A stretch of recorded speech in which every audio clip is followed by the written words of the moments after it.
قوم کے آزادی جمہور کے متوالوں نے ہر سردار بغاوت کے ہیں نغمے گائے.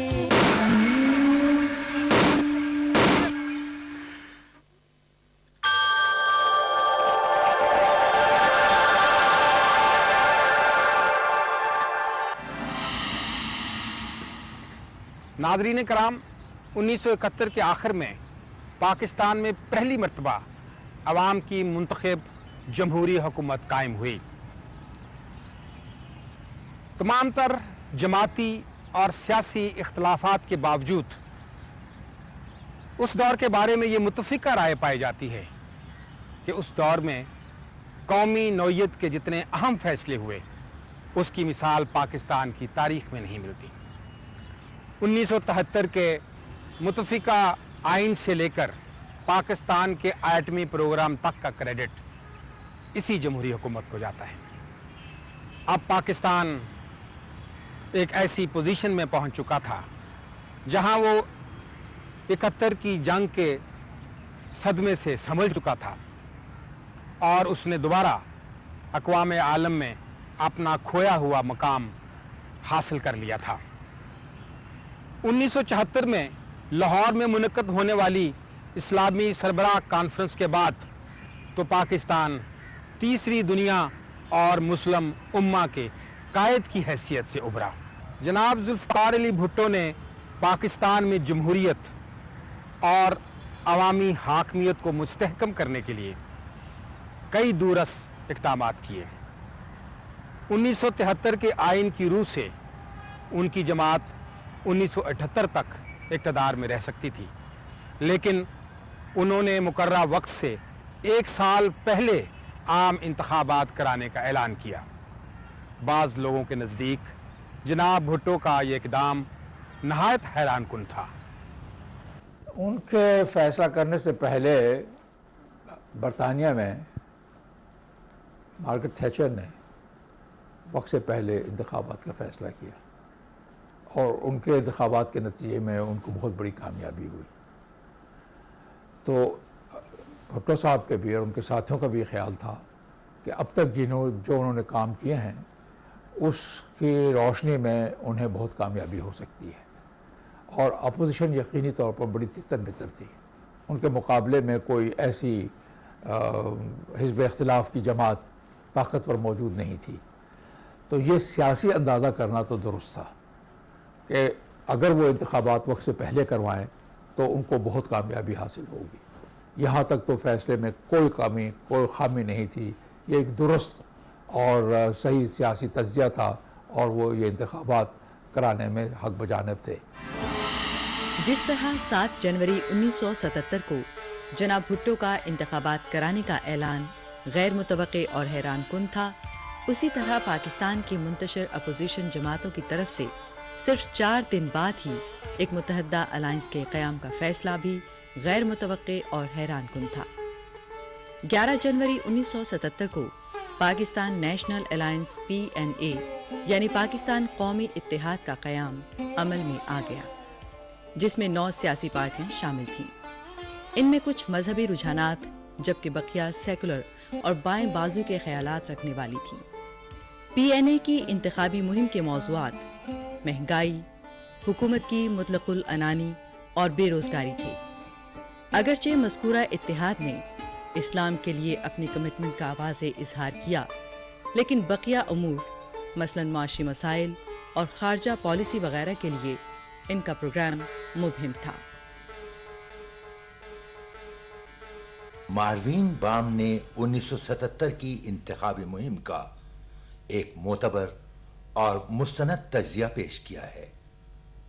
انہوں نے یہ بتایا ہے کہ پیپلز پارٹی میں اندرونی خلفشار ان بہت سے پنجابی جاگیرداروں کی آمد نے پیدا کیا تھا جن کے خلاف 7 سال پہلے پارٹی نے بھرپور مخالفت کے ساتھ انتخاب لڑا تھا. لوگوں کے بڑے بڑے ہجوم پی این اے کے جلسوں میں جمع ہونے لگے۔ انتخابی مہم کی اس کیفیت سے مبصرین کو مخالف جماعتوں کی قوت کا اندازہ تو ہو گیا تھا، لیکن پیپلز پارٹی کی کامیابی میں بھی کسی کو کوئی شبہ نہ تھا۔ 1977 کی انتخابی مہم کافی ہنگامہ خیز تھی۔ ذوالفقار علی بھٹو اور قومی اتحاد کے لیڈروں نے پورے پاکستان میں بڑے بڑے جلسوں سے خطاب کیا۔ پاکستان قومی اتحاد میں مختلف الخیال پارٹیاں اکٹھی ہو گئی تھیں، لیکن ان کے اندر قدر مشترک بھٹو دشمنی تھی، کیونکہ ان کے خیال میں ذوالفقار علی بھٹو آمرانہ مزاج کے مالک تھے۔ جناب بھٹو اپنے دور حکومت کے دوران اپنی کارکردگی کی بنیاد پر جیت کے لیے پرعزم تھے۔ میں نے پاکستان کے عوام سے وعدہ کیا ہے، انشاءاللہ تعالیٰ ان کے ساتھ رہیں گے، آپ کے مطالبوں پر چلیں گے، آپ کے امنگ پر چلیں گے، آپ کی مرضی پر چلیں گے، آپ کے اصولوں کی خلاف ورزی نہیں کریں گے، اور انشاءاللہ تعالیٰ پاکستان کو ایک عظیم اور بلند مملکت بنا کے چھوڑیں گے۔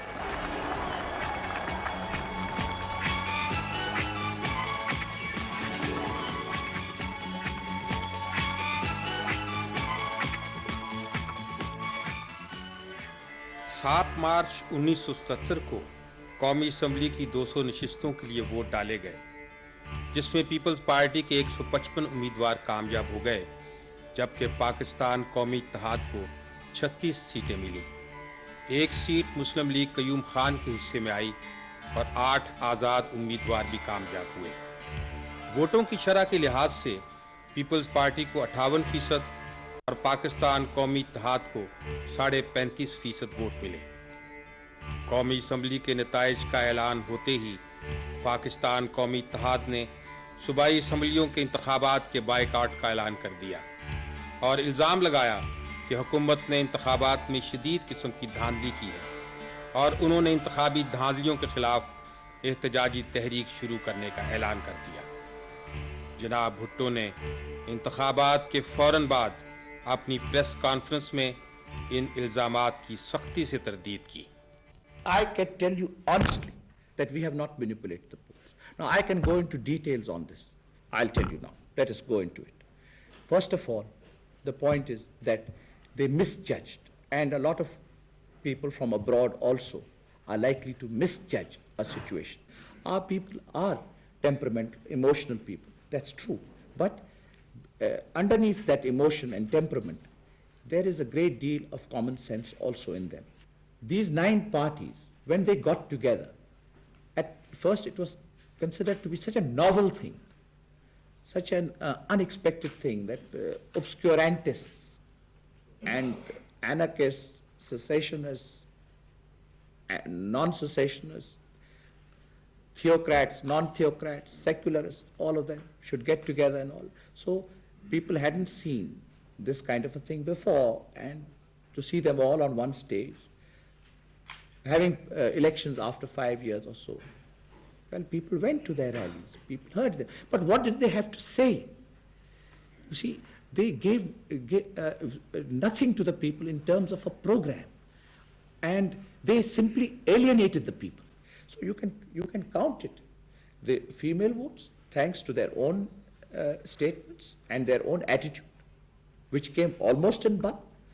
Then on top of that, the organized labor, semi-skilled workers, then the whole rural population. These were massive votes of the Pakistan People's Party. If we had done rigging in cities like Lahore and Lalpur and Multan and Sahiwal, which are very conscious cities, and our people are very excitable people, you've seen them in processions and things like that, people would have been on the streets. 5 جولائی کے فوجی انقلاب کے بعد white papers کی ایک series چھاپی گئی، جس میں بھٹو کے غلط کاموں کی فہرست مرتب کی گئی تھی۔ اس میں انتخابات میں دھاندلی کی تفصیلات بھی شامل تھیں۔ معزول وزیر اعظم نے ان الزامات کی سختی سے تردید کی، اور جوابی الزامات میں پی این اے کے لیے فوج اور بیرونی طاقتوں کی مدد کی طرف اشارہ کیا گیا۔